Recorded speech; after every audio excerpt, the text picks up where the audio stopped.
Hello everyone, this is class 3 of ray optics. और ये video में हम लोग जो टॉपिक कवर करने वाले हैं, the topic is critical angle and total internal reflection. ये वीडियो एग्ज़ाम जो नीट एग्ज़ाम है उसके लिए हेल्पफुल रहेगा और जो स्टूडेंट्स बोर्ड एग्ज़ाम दे रहे हैं उनके लिए भी हेल्पफुल रहेगा। तो इस वीडियो में हम लोग क्या करेंगे, बहुत सारे एमसीक्यूज सॉल्व करेंगे रिलेटेड टू दिस टॉपिक। अच्छा, तो मैं इस टॉपिक के बारे में आज थोड़ा सा बता देती हूँ ताकि आपको इजी रहे। क्रिटिकल एंगल और टोटल इंटरनल रिफ्लेक्शन क्या है, देखो कि आपको इतना पता है कि लाइट जब भी डेंसर मीडियम से रेयरर मीडियम में इंसिडेंट होता है तो क्या होता है, अगर एंगल ऑफ इंसिडेंस आई है तो हमेशा वो नॉर्मल से दूर जाएगा, इतना आपको पता है ना। तो अगर अब इस केस में अगर मैं angle of incidence, suppose this is angle of incidence, अगर मैं एंगल ऑफ इंसिडेंस को इंक्रीज करूँ तो एंगल ऑफ रिफ्रैक्शन और बढ़ जाएगा। करते करते एक टाइम ऐसा आएगा कि एंगल ऑफ इंसिडेंस आई के लिए मेरा एंगल ऑफ इंसिडेंस आई अगर थीटा सी के बराबर हो तो एंगल ऑफ रिफ्रैक्शन मेरा क्या हो जाएगा, 90 डिग्री हो जाएगा। ठीक है, इस इमर्जेंस को बोलते हैं ग्रेजिंग इमर्जेंस। क्या बोलेंगे, ग्रेजिंग इमर्जेंस। इतना समझ में आया, तो ये ग्रेजिंग इमरजेंस होता है। और ये जो एंगल है इसको हम लोग बोलेंगे, एंगल ऑफ इंसिडेंस को हम लोग बोलेंगे क्रिटिकल एंगल।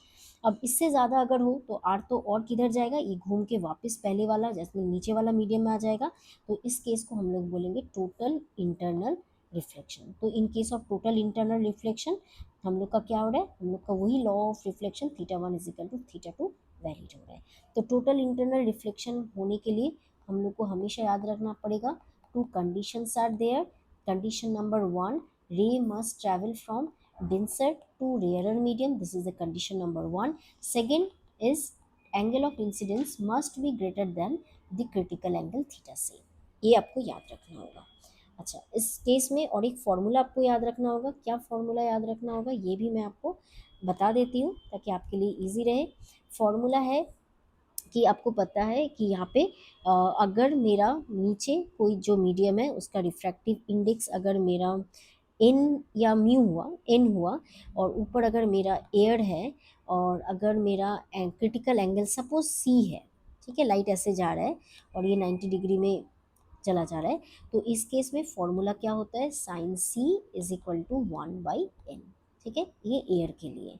और अगर मेरा ऐसा है कि दो पेयर ऑफ मीडियम है, ऊपर n1 है रिफ्रैक्टिव इंडेक्स मीडियम का, नीचे n2 है, ये ऊपर वाला रेयरर मीडियम है, ठीक है, और नीचे वाला क्या है, डेंसर मीडियम। और लाइट कहाँ से कहाँ इंसिडेंट हो रहा है, डेंसर टू रेयरर। ठीक है, अगर ऐसा है, ठीक है, अगर ऐसा मेरा है और इन केस में suppose angle of refraction suppose 90 degree है, ठीक है, ऐसे ही जा रहा है, ये क्रिटिकल एंगल है, तो फॉर्मूला क्या हो जाएगा, sine C = refractive index of the rarer medium, ऊपर में होगा रेयरर मीडियम के लिए और नीचे होगा डेंसर मीडियम के लिए। बस इतना आपको याद रखना है। ये दो फार्मूला जो मैंने बताया, मैंने फार्मूला एक्सप्लेन नहीं किया, मैंने जस्ट बता दिया है। अगर आपको फार्मूला भी एक्सप्लेन करना है तो आप मुझे कमेंट कीजिए, कमेंट बॉक्स में कमेंट कीजिए, तो मैं ये सब एक्सप्लेन भी कर दूँगी। ओके, नेक्स्ट अब एक एक करके क्वेश्चन की तरफ आते हैं। तो सबसे पहले हम आते हैं क्वेश्चन नंबर 1 की तरफ। क्वेश्चन नंबर 1 क्या बोलते हैं, देखते हैं। अच्छा, a glass slab is immersed in water, a glass slab is immersed in water। अच्छा, what will be the critical angle for the right light ray for the glass water interface।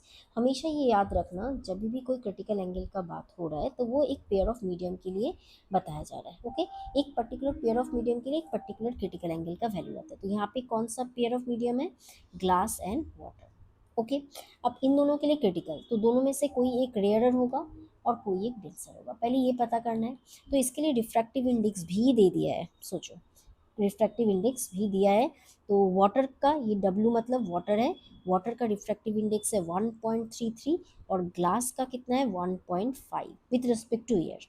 तो कौन सा रेयरर है जिसका refractive index कम है, that means water is your rarer medium और glass is your denser medium. बस हो गया, खत्म। अब कैसे करना है आंसर, हम लोग को फॉर्मूला पता है, साइन सी, यहाँ पे तो एयर नहीं है, वाटर और ग्लास है, तो पहले ऊपर क्या बैठेगा, रेयरर वाला, ठीक है, ये बैठता है रेयरर वाला और नीचे बैठता है denser, D for denser. Rarer मतलब कौन सा, वाटर वाला कितना वैल्यू है एक बार में लिखते हैं 1.33, नीचे क्या होगा 1.5। ये अगर डिवाइड करो, डिवाइड करने से आंसर 887 आता है। तो यहाँ से C इज इक्वल टू क्या हो जाएगा, साइन इनवर्स 0.887, और इसका भी वैल्यू क्वेश्चन में दिया हुआ है, तो 62.5 degree is the answer. Option C is your correct answer. Okay, option क्या है, सी करेक्ट आंसर है। इजी था, राइट। अब नेक्स्ट क्वेश्चन की तरफ चलते हैं। अब आते हैं क्वेश्चन नंबर 2 की तरफ। ओके, क्वेश्चन नंबर 2 क्या बताता है, स्टेटमेंट बेस्ड क्वेश्चन है, तो स्टेटमेंट दोनों पढ़ो अच्छे से। Critical angle of light while passing from glass to air, तो कौन सा पेयर ऑफ मीडियम है, glass to air, is minimum for violet colour. Okay, और स्टेटमेंट 2 बोला है the wavelength of violet light is greater than the wavelength light of other colours. देखो, आपको इसके लिए विबग्योर पता होना चाहिए। विबग्योर में इधर वायलेट है और इधर क्या है, रेड है। ओके, अच्छा, और क्या पता है हम लोग को, वायलेट कलर का वेवलेंथ क्या होता है, ज़्यादा होता है। That means the wavelength of red colour is greater than wavelength of violet colour, इतना भी पता है हम लोग को। अच्छा, तो दैट मीन्स जितना हम लोग इस तरफ जाएंगे, जितना हम लोग वायलेट की तरफ जाएंगे, वेवलेंथ क्या होगा, डिक्रीज होगा, वेवलेंथ डिक्रीज होगा। तो वेवलेंथ ऑफ वायलेट हम सबसे कम है, बट स्टेटमेंट 2 तो कुछ और उल्टा ही बोला है। तो स्टेटमेंट 2 क्या सही है, नहीं, स्टेटमेंट 2 गलत है। अब स्टेटमेंट 1 को देखते हैं। स्टेटमेंट 1 क्या बोलते हैं, देखते हैं। स्टेटमेंट 1 यही बोल रहा है क्रिटिकल एंगल के बारे में, वायलेट कलर का क्रिटिकल एंगल सबसे कम होता है, ये तो देखना पड़ेगा। अच्छा, ये आप याद रखना, फॉर्मूला याद रखना, साइन सी क्या होता है, sine C is equal to 1 by refractive index n हुआ। आप म्यू से भी एक्सप्रेस कर सकते हो, कोई भी दिक्कत नहीं है, 1/n, ठीक है। 1/n मतलब अगर मेरा यहाँ पे अगर नीचे वाला अगर मीडियम है, सोचो ऐसा मीडियम है, नीचे रिफ्रैक्टिव इंडेक्स n2 है, ऊपर मीडियम अगर n1 है, तो मेरा ऊपर n1/n2 बैठेगा। अगर ऊपर वाला मीडियम एयर है और नीचे वाला मीडियम का रिफ्रैक्टिव इंडेक्स मैंने n ले लिया है, तो sine C is equal to 1/n। इतना समझ में आया। अच्छा, रिफ्रैक्टिव इंडेक्स का फॉर्मूला क्या है, n is equal to c/v। c is the velocity of light in vacuum, और v क्या है, velocity of light in that particular medium. अच्छा, तो रिफ्रैक्टिव इंडेक्स अगर मैं यहाँ पे बैठा हूँ, n का वैल्यू, तो मेरा आएगा v/c, है ना। अच्छा, अब एक बात बताओ, आपको इतना पता है कि इन, अब v इज इक्वल टू क्या होता है, फ्रीक्वेंसी इंटू लैम्डा होता है, तो c फ्रीक्वेंसी इंटू लैम्डा, इतना समझ में आ गया। इन है रिफ्रैक्टिव इंडेक्स और लैम्डा क्या है, वेवलेंथ, जिसका रिलेशन क्या है, इनवर्स रिलेशन है। ओके, अब देखो, in case of violet, violet का लैम्डा, वायलेट के लिए क्या है, वायलेट के लिए मेरा लैम्डा कम है। अगर वायलेट के लिए मेरा लैम्डा अगर कम है, अगर नीचे वाला कम है, तो रिफ्रैक्टिव इंडेक्स क्या होगा, ज़्यादा होगा। तो लैम्डा अगर वायलेट के लिए कम है, फॉर वायलेट लाइट, तो रिफ्रैक्टिव इंडेक्स क्या होगा, ज़्यादा होगा। अब नीचे वाला अगर ज़्यादा होगा तो सी कम होगा, मतलब साइन सी कम होगा। साइन सी कम है मतलब सी भी क्या है, कम है, तो क्रिटिकल एंगल भी क्या होगा, कम होगा।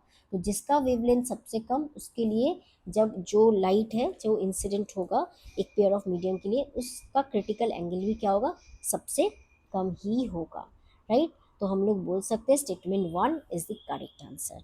सो हम लोग का है statement 1 is correct and statement 2 is incorrect, तो option B is our correct answer. Option B is the answer. Okay, अब चलते हैं क्वेश्चन नंबर 3 की तरफ। क्वेश्चन नंबर 3 क्या बताता है, क्वेश्चन नंबर 3 आप पहले, मैं यही बोलूँगी, खुद से पढ़ो, उसके बाद सॉल्व करते हैं। क्वेश्चन नंबर 3 बताता है हम लोग को कि the wavelength of light, the wavelength of light in two liquids x and y is 3500 and 7000 angstrom, 3500 और 7000 angstrom ये बोला है। तो मैं यहाँ पे लिख देती हूँ, लैम्डा x कितना है, 3500 एंगस्ट्रॉम, और लैम्डा y कितना है, 7000 एंगस्ट्रॉम, ये दे दिया है। अब बोला है ये x और y के लिए critical angle, critical angle of x related to y, मतलब एक पेयर ऑफ मीडियम है x और y, इन दोनों के लिए क्रिटिकल एंगल निकालने बोला है। तो हम लोग का फॉर्मूला क्या है, फॉर्मूला मैं लिख देती हूँ, फॉर्मूला सबसे पहले लिखते हैं, तो sine C is equal to mu for rarer medium, mu या इन किसी से भी आप लिखो मेरा, ठीक है, कोई दिक्कत नहीं है, और नीचे होगा म्यू ऑफ डेंसर मीडियम। अब x और y में से which one is rarer and which one is denser, I don't no, यही हम लोग को निकालना है, ठीक है। अच्छा अच्छा, म्यू से अगर रिलेशन दिया हुआ रहे तो आपको पता है म्यू अगर है तो क्या होगा, सपोज, अच्छा पहले मैं ये निकाल लेती हूँ, ऊपर कौन सा बैठेगा नीचे कौन सा बैठेगा उसके बाद बताती हूँ कौन सा रेयरर है कौन सा डेंसर है। अच्छा, इसके लिए ना मैं एक काम करती हूँ, कैलकुलेशन थोड़ा कर लेती हूँ। कैसा कैलकुलेशन, साइड में कैलकुलेशन करते हैं कि mu of X Y, that means refractive index of X with respect to Y क्या होता है, mu X by mu Y होता है, इतना तो पता है। अच्छा, अगर रिफ्रैक्टिव इंडेक्स है मतलब हम लोग को ये भी फॉर्मूला पता है, mu is equal to C by V, तो C by V X C by V Y, तो इधर होगा V Y by V X. अगर लैम्डा से लिखे तो फ्रीक्वेंसी इंटू लैम्डा वाई, नीचे होगा फ्रीक्वेंसी इंटू लैम्डा एक्स। हम लोग को पता है कि फ्रीक्वेंसी क्या होता है, फ्रीक्वेंसी फिक्स्ड रहता है, राइट, फ्रीक्वेंसी, तो एफ और एफ कट गया, तो क्या आया, lambda Y by lambda X. Lambda Y कितना है, बैठा देते हैं, लैम्डा वाई है 7000, तो ये 7000 हुआ, और नीचे हो गया 3500, तो आंसर आ गया 2। 2 क्या है, आ गया हम लोग का, तो refractive index X with respect to Y है 2। अगर मैं उल्टा निकालूँ, अगर मतलब नॉर्मली इतना ज़रूरत नहीं है बट देख लो, म्यू वाई बाई एक्स क्या होता है, 1 बाई म्यू एक्स वाई, मतलब 1/2, मतलब क्या होता है, ये हाफ हो गया, मतलब 0.5। तो आपको समझ में आ रहा है एक्स और वाई में से कौन डेंसर है, refractive index of X with respect to Y is greater, that means मेरा जो एक्स वाला है मीडियम ये होगा मेरा डेंसर मीडियम, और जो वाई वाला है that is my rare medium. इतना समझ में आया। तो फॉर्मूला में ऊपर कौन बैठेगा, म्यू ऑफ वाई, और नीचे बैठेगा म्यू ऑफ एक्स। अच्छा, अगर म्यू एक्स ऊपर है तो ऊपर देखो, mu X by mu Y मैंने जो लिखा था उसके लिए लैम्डा ऊपर वाई था, है ना, तो अगर ऊपर वाई है तो ऊपर लैम्डा एक्स होगा, नीचे लैम्डा वाई होगा, तो ये क्या हो जाएगा, साइन सी। अब तो इजी है, लैम्डा एक्स कितना है 3500, नीचे है 7000, काटेंगे, काट के मेरा आंसर अब हाफ आएगा, तो sine C is equal to half, तो यहाँ पे हम लोग को पता है हाफ किसका वैल्यू होता है, साइन 30 डिग्री का, साइन 30 डिग्री, तो मेरा सी का वैल्यू आ रहा है 30 डिग्री। तो कौन सा ऑप्शन करेक्ट है, option C is the correct. इतना समझ में आ गया, इजी था। अब नेक्स्ट क्वेश्चन की तरफ चलते हैं, विच इज क्वेश्चन नंबर 4। अच्छा, क्वेश्चन नंबर 4 करते हैं। तो जैसा कि वापस क्वेश्चन को आप पहले पढ़ो, उसके बाद हम लोग क्वेश्चन को देखते हैं, क्वेश्चन क्या बोलते हैं देखते हैं।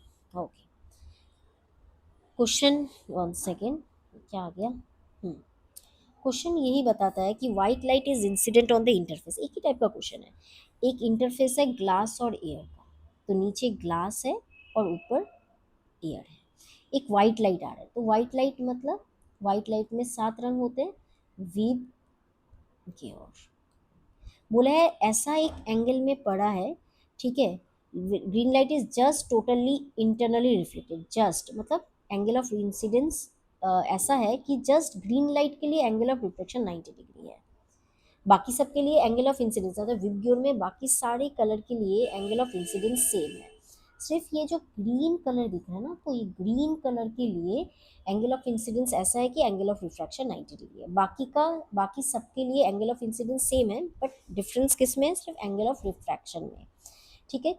अब देखते हैं कौन सा इसमें से इस तरफ और इस तरफ 3 बचा, इसमें 3 बचा, कौन इंटरनली रिफ्लेक्टेड हो रहा है, कौन बाहर निकल रहा है, मतलब रिफ्रैक्शन हो रहा है।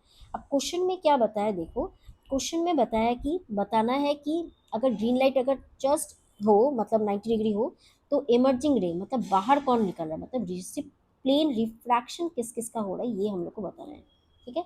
तो 3 कलर रिफ्रैक्शन होगा और 3 कलर पहले वाला medium, that means total internal reflection मतलब होगा। अब देखते हैं कैसे होता है, देखो आपको पता है जितना हम लोग इस तरफ आते हैं, जितना हम लोग इस तरफ आएंगे, तो उतना क्या होगा, लैम्डा डिक्रीज होगा, इतना तो पता है, जितना हम लोग इस तरफ आएंगे उतना लैम्डा डिक्रीज होता है। अब लैम्डा जितना मेरा डिक्रीज हो रहा है, अच्छा, तो अब हम लोग को पता है कि लैम्डा अगर कम है तो रिफ्रैक्टिव इंडेक्स ज़्यादा है। देखो ये फॉर्मूला याद रखना, एक फॉर्मूला है, कॉशीज फॉर्मूला बोलते हैं इसको। क्या वो है वो फॉर्मूला?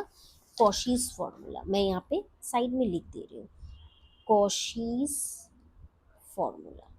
कॉशीज फॉर्मूला में बताया म्यू और लैम्डा का relation, mu is equal to A plus B by lambda. और भी टर्म्स हैं, ए और बी है कांस्टेंट, मतलब सीधा लैम्डा अगर बढ़ रहा है, एक सेकेंड ये थोड़ा टेढ़ा हो गया ना, वापस थोड़ा सा मैं लिख देती हूँ इसको, हाँ, ताकि आपको कोई दिक्कत ना हो।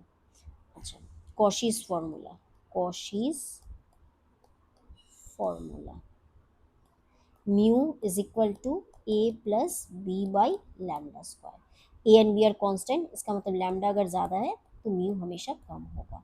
ठीक है, तो लैम्डा ज़्यादा होगा तो म्यू क्या होगा? कम होगा। हम मैंने यहाँ पे उल्टा लिखा है, लैम्डा कम मतलब म्यू, लैम्डा कम मतलब म्यू क्या होगा? ज़्यादा होगा। अब म्यू ज़्यादा है, अब मेरे को और एक फॉर्मूला पता है, sine C is equal to 1/μ।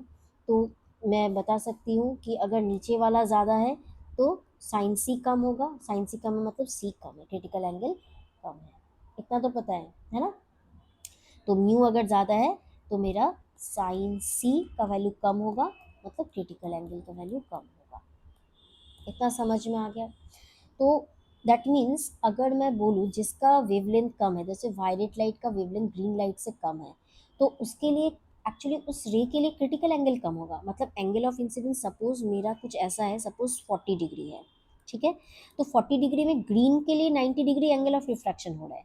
But अब देखो वायलेट के लिए क्या हो रहा है, 40 डिग्री एंगल ऑफ इंसिडेंस है, बट वायलेट के लिए क्रिटिकल एंगल का वैल्यू कम है। दैट मीन्स वायलेट के लिए 40 डिग्री है क्रिटिकल एंगल से ज़्यादा। वहीं रेड कलर का अगर मैं बात करूँ, इन case of for red colour, okay, red के लिए अगर क्या होगा, लैम्डा ज़्यादा है मतलब म्यू कम है, तो साइन सी क्या होगा? ज़्यादा होगा, मतलब सी ज़्यादा होगा। मतलब 40 डिग्री के लिए अगर ग्रीन कलर 90 डिग्री में जा रहा है तो 40 डिग्री रेड के लिए क्रिटिकल एंगल नहीं है, मतलब उसका क्रिटिकल एंगल और ज़्यादा होगा 40 से। तो हम लोग बता सकते हैं कि येलो, ऑरेंज और रेड इन तीनों का टोटल इंटरनल रिफ्लेक्शन नहीं होगा, तो बाहर कौन कौन सा कलर मिलेगा? येलो, ऑरेंज और रेड मिलेगा। इतना समझ में आया? येलो, ऑरेंज और रेड हम लोग को मिलेगा। ये क्वेश्चन हुआ, तो पहले वाला क्वेश्चन था क्वेश्चन नंबर 3, और ये वाला हम लोग का हुआ क्वेश्चन नंबर 4। तो अब नेक्स्ट चलते हैं क्वेश्चन नंबर 5 की तरफ। ओ, 5 वापस एक स्टेटमेंट बेस्ड क्वेश्चन है, तो पढ़ो क्वेश्चन को, फिर उसके बाद आपको आंसर करना है। ओके, क्वेश्चन पढ़ते हैं। क्वेश्चन क्या बोला है?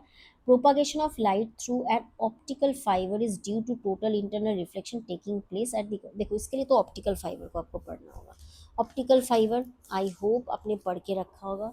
ऑप्टिकल फाइबर कैसा होगा?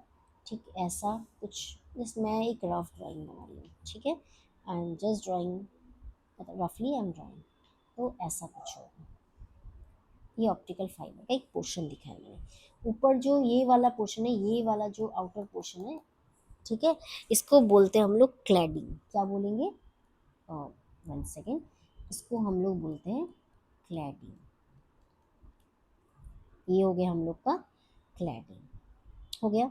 अच्छा, ऊपर वाला जो पोर्शन, ये अंदर वाला जो रेड वाला, मतलब ये अंदर का जो मटेरियल है, इसको हम लोग बोलते हैं, ये हो गया हम लोग का कोर। ये क्या हो गया?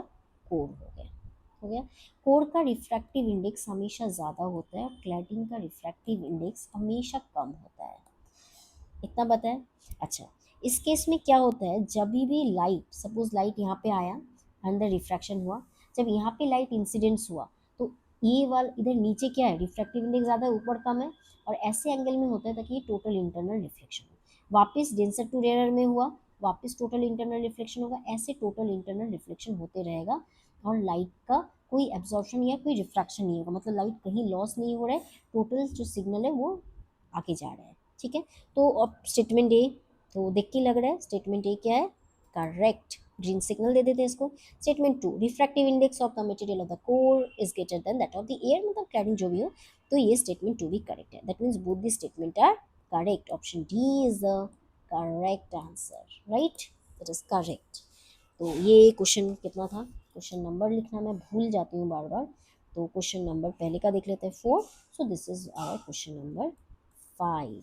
अब क्वेश्चन नंबर किसके तरफ चलते हैं, 6 की तरफ। अब मैं पहले क्वेश्चन नंबर लिखूंगी, उसके बाद क्वेश्चन नंबर है मेरा 6।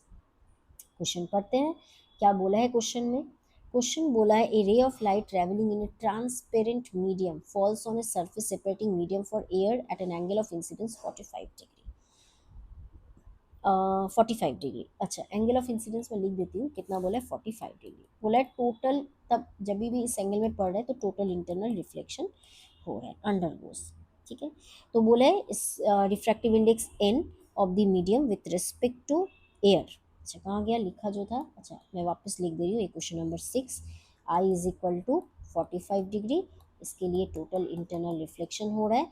और बोला है अगर ऐसा हो रहा है, इन है नीचे वाला मीडियम का refractive index, that means denser medium का रिफ्रैक्टिव इंडेक्स एन है with respect to air, okay, ये है विथ रिस्पेक्ट टू एयर। तो मेरे को बोला है पॉसिबल वैल्यू ऑफ इन क्या होगा। देखो अगर मैं 45 डिग्री को ही अगर मैं फार्मूला बैठ, हम लोग को एक ही फार्मूला पता है, sine C is equal to 1 by refractive index. अगर मैं ये 45 डिग्री बैठा देती हूँ, देखो कैसे सॉल्व करेंगे, इज इक्वल टू 1/म्यू, साइन 45 डिग्री मतलब 1/√2, मतलब 1/म्यू, तो म्यू मेरा आ रहा है √2, √2 का वैल्यू होता है 1.41, ठीक है, 1.41। अब 414 ले लो या 41 बस ऐसे ही रख लो, ठीक है। अच्छा अब क्या है, ये 45 डिग्री के लिए अगर मेरा ऐसा है, ये 45 डिग्री के लिए मेरा हो रहा है टोटल इंटरनल रिफ्लेक्शन, ठीक है, ये 45 डिग्री के लिए हो रहा है टोटल इंटरनल रिफ्लेक्शन। तो ऑब्वियसली क्रिटिकल एंगल क्या होगा, क्रिटिकल एंगल थोड़ा सा कम होगा, क्रिटिकल एंगल कम होगा।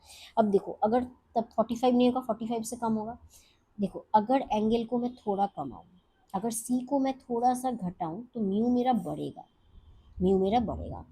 तो ऑब्वियसली अगर मेरा क्रिटिकल एंगल का वैल्यू कम हो रहा है, हल्का सा भी कम हो, दैट मीन्स जो रिफ्रैक्टिव इंडेक्स है वो थोड़ा ज़्यादा होगा, मतलब 1.41 से मेरा ज़्यादा ही होगा। अब देखो 1.2 तो नहीं होने वाला, 4/3 का मतलब 1.33 होता है, ये भी नहीं होगा। सी मतलब 1.4, ये भी नहीं हो रहा है। 1.5 ज़्यादा हो रहा है, मतलब ऑप्शन डी पॉसिबल हो सकता है। So option D is your correct answer. इतना समझ में आया, ये क्वेश्चन नंबर 6 है। क्वेश्चन नंबर 7 की तरफ देखते हैं। ओ क्वेश्चन नंबर 7 मेरा है प्रीवियस ईयर क्वेश्चन, तो ये तो बहुत इंपॉर्टेंट है। क्वेश्चन पढ़ते हैं और क्वेश्चन को सॉल्व करने की कोशिश करते हैं। ये भी देखो जितना अभी तक पढ़ा है, देखो मैंने आगे का न्यूमेरिकल क्यों करवाया, ताकि आप नीट के जो क्वेश्चन पे में क्वेश्चन आते हैं उसको सॉल्व कर सको, ठीक है। इसके बाद मैं बोर्ड के प्रीवियस ईयर भी लाऊंगी, ठीक है। अच्छा देखते हैं, light travels a distance x in time t1 in air. तो एयर में कितना डिस्टेंस ट्रेवल करता है, x डिस्टेंस, ठीक है। अच्छा उसके बाद बोला है, मैं कलर चेंज करूँ, 10x करता है t2 टाइम में और एक डेंसर मीडियम में, डेंसर मीडियम में 10x डिस्टेंस ट्रैवल करता है, कोई एक मीडियम दूसरा मीडियम में ट्रैवल करता है। What is the critical angle for this medium, मतलब व्हाट दिस पेयर, मतलब एक तरफ कोई मीडियम है उस तरफ एयर है, निकालना है, कैसे निकालें, फाइन देखते हैं। अच्छा तो फॉर्मूला क्या है, sine C is equal to refractive index मेरा रेयरर का, नीचे होगा रिफ्रैक्टिव इंडेक्स डेंसर का। ऑब्वियसली एयर रेयरर होगा तो ऊपर बैठेगा मेरा एयर का, इसको मैं μ1 बोल देती हूँ और डेंसर का μ2। ये बहुत इजी होता है, मतलब सोचो मेरे पास ऊपर एयर है, इसका रिफ्रैक्टिव इंडेक्स मैंने μ1 बोल दिया है, और जो नीचे डेंसर मीडियम है उसका रिफ्रैक्टिव इंडेक्स मैंने μ2 बता दिया, ठीक है। कोई डाउट तो नहीं है ना, ओके। अच्छा अब क्या करते हैं, अब देखते हैं क्या कर सकते हैं। तो sine C is equal to, मैं यहाँ पे लिखती हूँ अच्छे से, sine C is equal to मेरा आया μ1 बाई μ2 आया, इसमें कोई डाउट नहीं है। अब म्यू और वेलोसिटी का रिलेशन ठीक उल्टा होता है, मतलब ये होगा v2 बाई v1। अब v2 मतलब सेकेंड मीडियम, मतलब मीडियम के लिए। अब सेकेंड मीडियम में क्या बोला है, 10x डिस्टेंस ट्रैवल करता है t2 टाइम में, तो ये है डिस्टेंस और ये है टाइम, तो वेलोसिटी कितना होगा, v2 इज इक्वल टू होगा मेरा 10x बाई t2, और v1 कितना होगा x बाई t1, है ना। इतना तो समझ में आया है। तो v2 का वैल्यू बैठाते हैं 10x बाई t2 और v1 है x by t1, x x cut गया तो 10 T1 बाई T2। तो इधर से C आ गया मेरा sine inverse 10 T1 by T2। तो ऑप्शन देखो कौन सा करेक्ट है, 10 T1 by T2, option C is the correct answer, C है करेक्ट। अब क्वेश्चन नंबर 8 की तरफ चलते हैं, क्वेश्चन नंबर 8 की तरफ। ओके, क्वेश्चन नंबर 8 क्या बोल रहा है, ये भी नीट का क्वेश्चन है, कब आया था, 2022। अच्छा, ये एनसीईआरटी, न्यू एनसीईआरटी के पेज नंबर 230 में भी ऐसा कुछ दिया हुआ है, देखते हैं। एक ही जैसे जितना अभी तक कॉन्सेप्ट देखा है उससे ये इजीली सॉल्व हो ही जाएगा। क्या बोला है, two transparent media A and B separated by a plane boundary. तो मेरे पास ऐसा है कि एक प्लेन बाउंड्री मैंने दिया है, एक मीडियम है ए, एक मीडियम है बी, मुझे नहीं पता कौन सा डेंसर है कौन सा रेयर है। Speed of light in those medium, मतलब ए का स्पीड है इतना, ठीक है। अच्छा, बी को मैं दूसरा कलर कर देती हूँ, बी में स्पीड है इतना। अब देखो पहले स्पीड देख के कौन सा रेयर है कौन सा डेंसर है, आई होप आप बता सकते हो। देखो डेंसर मीडियम में लाइट का स्पीड क्या हो जाता है, कम हो जाता है, तो दोनों में से कौन से कम है, 1.5, मतलब ए है डेंसर मीडियम। तो ए क्या है मेरा, डेंसर मीडियम। तो ए को मैं नीचे बनाती हूँ, ये है मेरा डेंसर, और ऊपर क्या होगा, बी है रेयरर। मैं लिख देती हूँ यहाँ पे, ए है मेरा डेंसर मीडियम और बी क्या है, बी है मेरा रेयरर मीडियम। कोई डाउट नहीं है।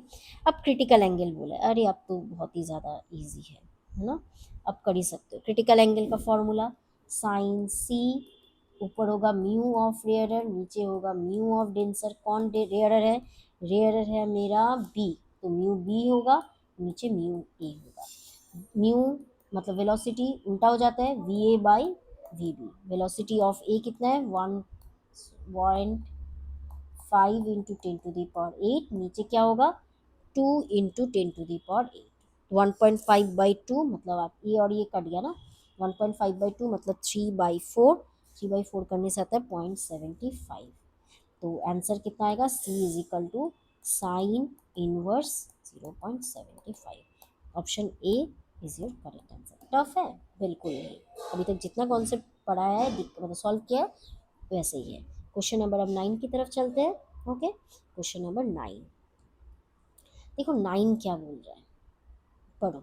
9 मेरा यही बोल रहा है कि the critical angle for the total reflection the velocity, अच्छा है, इजी है ना, अब तो खुद ही कर सकते हो। क्वेश्चन है कि क्रिटिकल एंगल बोल दिया है 45 डिग्री, तो एंगल का वैल्यू है 45। आई थिंक ग्रीन कलर थोड़ा कम दिखता है ना, दूसरा कलर लेते हैं। क्रिटिकल एंगल है मेरा 45 डिग्री, तो वेलोसिटी ऑफ लाइट उस मीडियम में कितना होगा ये निकालना है। Sine C is equal to 1/μ, अच्छा मतलब 1/रिफ्रैक्टिव इंडेक्स। अच्छा, अगर साइन सी है, sine 45 degree is equal to क्या है, क्या होता है 1/μ। साइन 45 डिग्री मतलब 1/√2, मतलब 1/μ, तो म्यू इज इक्वल टू क्या आ जाएगा, √2 आ जाएगा, आ गया।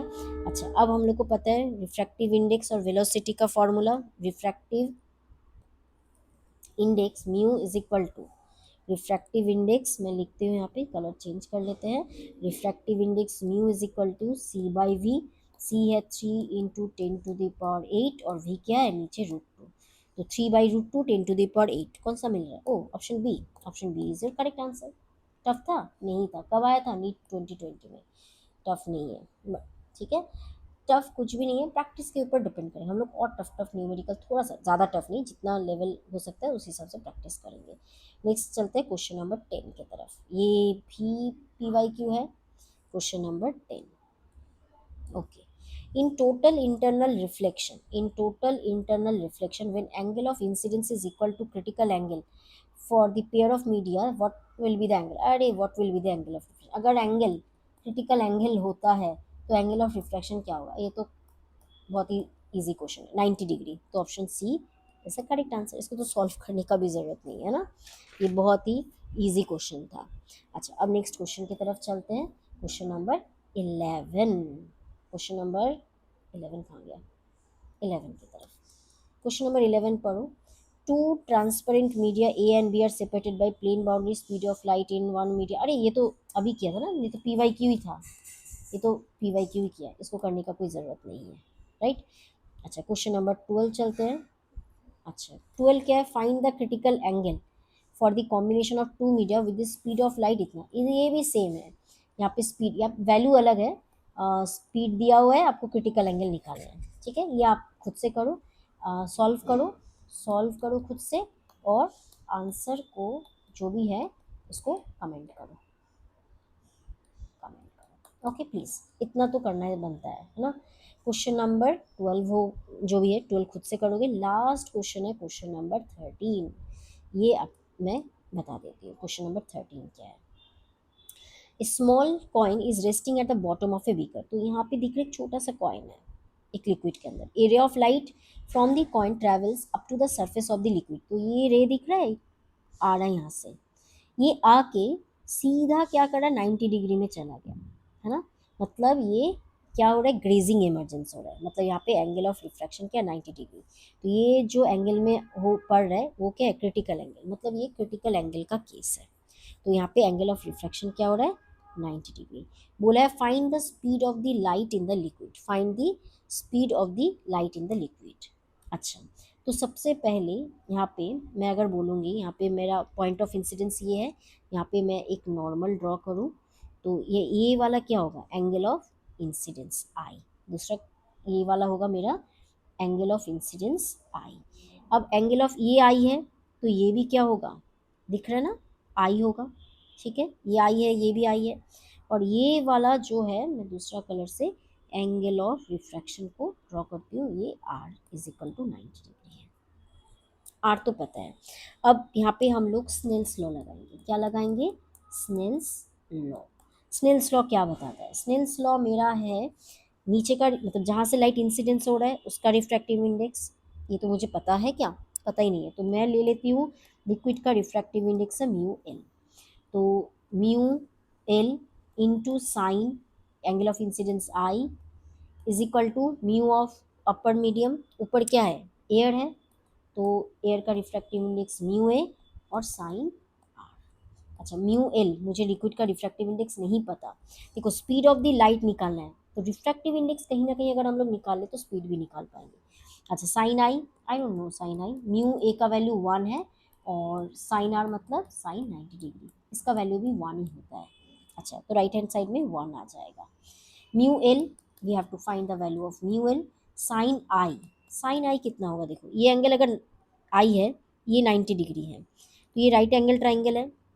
अब आपको पता है अगर ऐसा राइट एंगल ट्राइंगल होता है तो ये अगर 3 है, नीचे वाला अगर 4 है, तो ऑब्वियसली पिथागोरस थ्योरम से हाइपोटेनस क्या हो जाएगा, 5, ठीक है। तो ये एंगल कितना होगा, ये अगर 3 है, ये अगर 4 है, तो ये एंगल आएगा 37 डिग्री, इतना तो पता है आपको।